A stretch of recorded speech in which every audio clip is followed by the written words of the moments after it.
Bonjour aux auditeurs de Salam Sénégal. La proposition de loi portant interprétation de la loi d'amnistie votée en 2024 suscite la polémique. C'est parce que c'est une nouveauté au Sénégal. Les explications du professeur El Hadj Ibabari Kamara, enseignant-chercheur à la faculté des sciences juridiques et politiques à l'université Cheikh Anta Diop de Dakar. Il y a beaucoup de personnes qui peuvent ne pas le savoir parce que dans l'enseignement des sciences juridiques, on a fait parfois allusion, mais dans la pratique, que ça soit ici ou ailleurs, il est très exceptionnel qu'un Parlement décide de repréciser une loi qui a été déjà votée par lui-même. C'est possible, mais dans la pratique, que ce soit ici ou ailleurs, ce n'est pas très fréquent. Selon le pénaliste, seuls les juges doivent interpréter les champs d'application de la loi déjà entrée en vigueur. Normalement, il n'appartient même pas aux députés, en fait, qui sont créateurs de la loi par les votes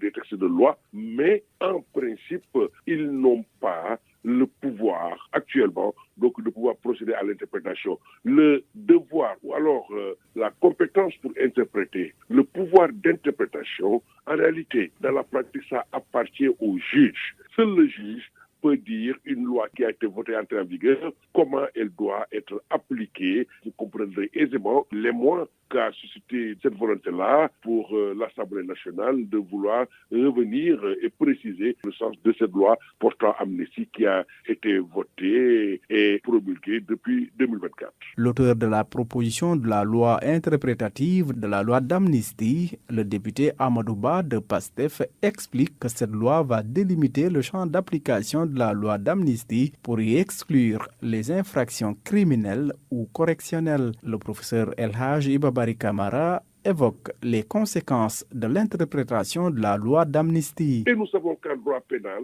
il y a le principe in mutuis qui veut que lorsqu'une loi pénale nouvelle est plus sévère, elle n'aura pas vocation à rétroagir. Ce qui fait que, même si on vote donc pour cette loi interprétative, ce qui va se passer, c'est qu'il y aurait donc des cascades donc de procès. Dans ce cas, les personnes concernées peuvent soulever des exceptions d'inconstitutionnalité devant la Cour d'appel ou le Conseil constitutionnel. C'est tout pour votre chronique judiciaire. Merci d'avoir suivi. À jeudi prochain.